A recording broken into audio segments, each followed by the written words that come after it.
Hi everybody. Hello. Welcome to our first live stream. We've never done this before. No, and we're actually even doing this from America on our trip to America. And if you want to see about our trip to America, you can go and check out our Instagram at Faith-Filled Marriage. Yes, you can. But today, why are we here? We're going to talk about why going away or taking time together as a couple is so important for your marriage. Yes. We're going to look at some biblical reasons as why. Just one, but we'll keep it simple. Yeah, but so probably we'll come to other things as well. We're going to go through 4 reasons why we have found going away and spending just time together as a couple is so important. Yeah. Now, first thing is, obviously, we can appreciate that not everyone has the chance to go on holiday. When we say very rarely, this is the first time since we've had children, and our eldest is 10. So we've been patient. We've come to America to go with the Grow Video Live conference, which was just so great. So that we came to the US to the conference to help with this channel, of course, but to also help with our church channels and also help with other business things that I'm involved with, etc. But we took the opportunity to go on holiday. We've seen the Grand Canyon. You can go check that out on our Instagram.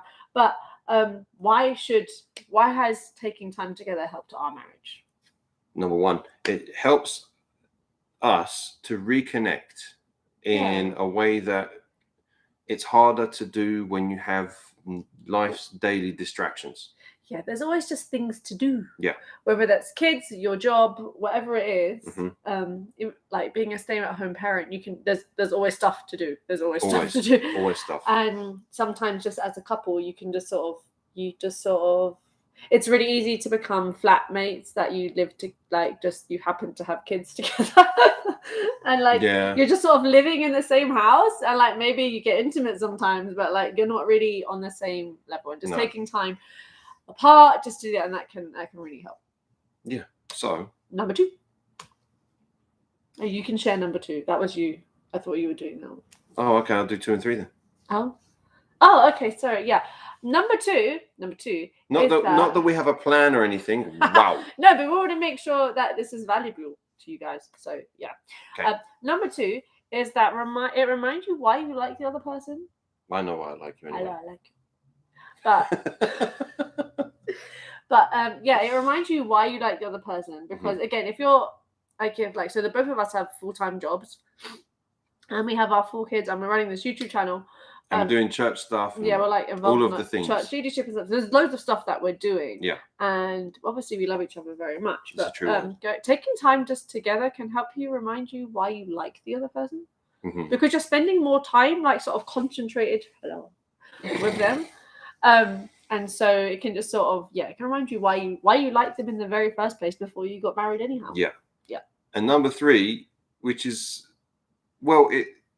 it's together with all of them, isn't it? Really. Anyway, even in the scripture, Jesus told the disciples, come on, set yourselves apart for a little while. They were working hard and they were doing all the things. And even he said, set yourself apart, rest a little while. Why? So you can be recharged and ready for the road ahead, you know? I think sometimes as Christians, we sometimes forget the Sabbath was like top 10. It's in the top 10 rules. It's a true word. And we can be like, oh, well, we do the Sabbath, we go to church on Sundays, or we do this and we do that, or we're not doing this and we're not doing that. But actually, as like a married couple, you need to have that time apart and rest together. You're not supposed to, honestly, as much as Think Media, #Think Media, rise and grind, all of that stuff. And I agree with it. Sure. But they also advocate taking time to rest. Exactly. And you're not supposed to be rising and grinding all the time. That's a bad move. You're supposed to recharge. You're supposed to replenish. You're supposed to set yourself apart from the daily doings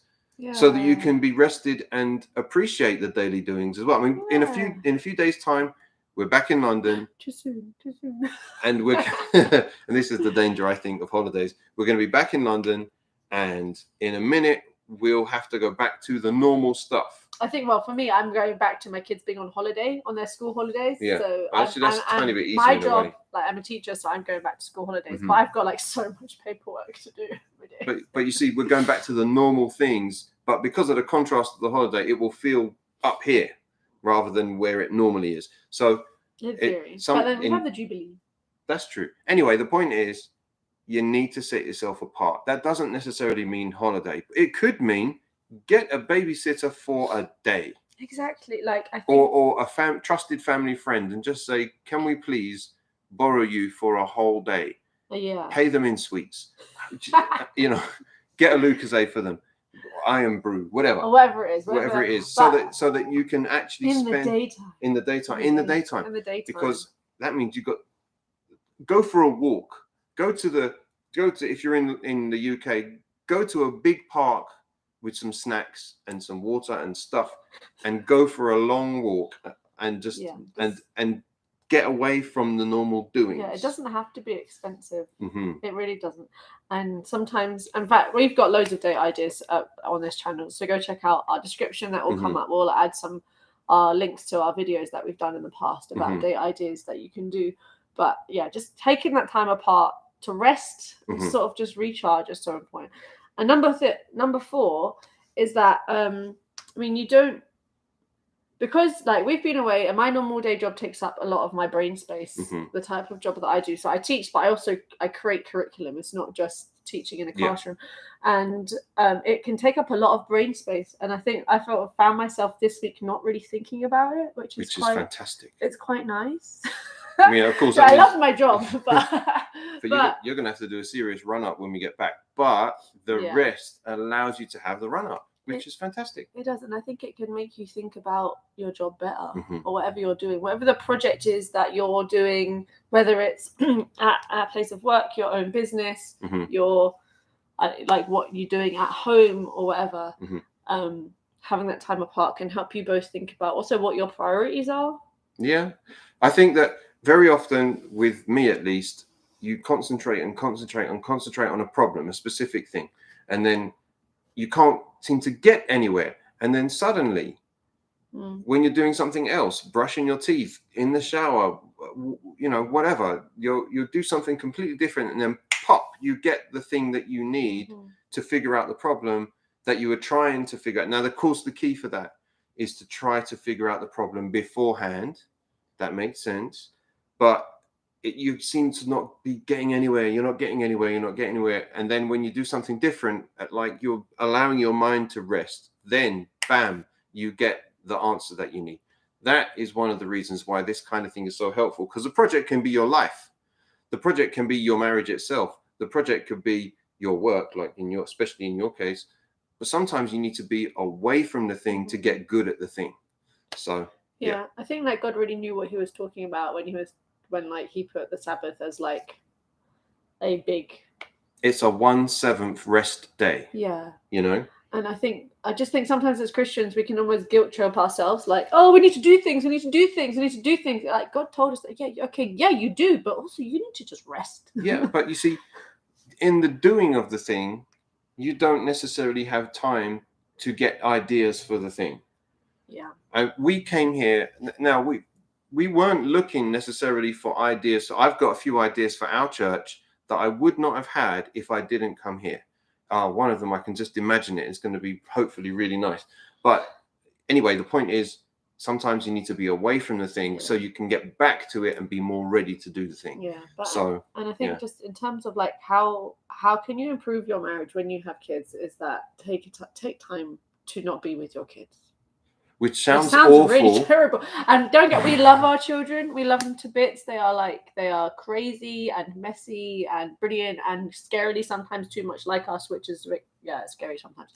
But you know, they also need to see you having a healthy marriage. Yes, indeed. They need to see a good example. Yes, indeed. You want.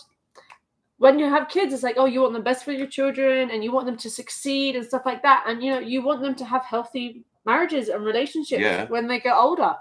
And how are they going to know what that looks like if you yourselves don't make that? And so I think sometimes people can be like, oh, well, I love my children too much. I don't want to leave my children. I want to be with my children. But then you're telling your children that they are the top. They're like the center of your world. And your kids are super important, but they need to also understand that your marriage is also very important. That when you had, you know, in the order of things, you had your marriage start, then children entered your marriage. They did not become your whole marriage. They do not own the universe. They entered the universe. So I think like just for more pointers on that, you can go check out our description. We've got videos about Yeah. like how to have a healthy marriage when you have children, some sort of like practical steps Mhm. on that one. But I think for us, these 4 reasons of like how us coming away and seeing new things, like we went to the Grand Canyon yesterday. it's fantastic. That was very cool. That was It was very high up it for was like you. a bucket list. It was so high. It was so high. We're gonna have a video coming out about our adventures in the US, like a vlog kind of thing. But it's just making memories together is so important. Yeah.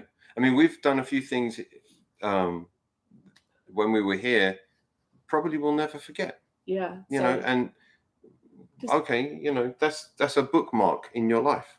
Fantastic. It is. And so like if you have some other ideas, why what have you done to help your marriage? How have you improved your marriage when you've had kids? Because you know, we're not perfect. Nobody's perfect. But we're trying to aim for it. Aim for perfection. But yeah, let us know in the comments, things that you have done that has helped your marriage or your relationship when you've had children. What did you find that worked for you? And so that we can know. We're different from everyone else, and we're finding things that work for us that we're trying to share, because it's very good for us to say we found that this worked. Well, what worked for you? Yeah, we would like to know. And until next time, guys, we will see you on the next video. Take care. Bye. Bye.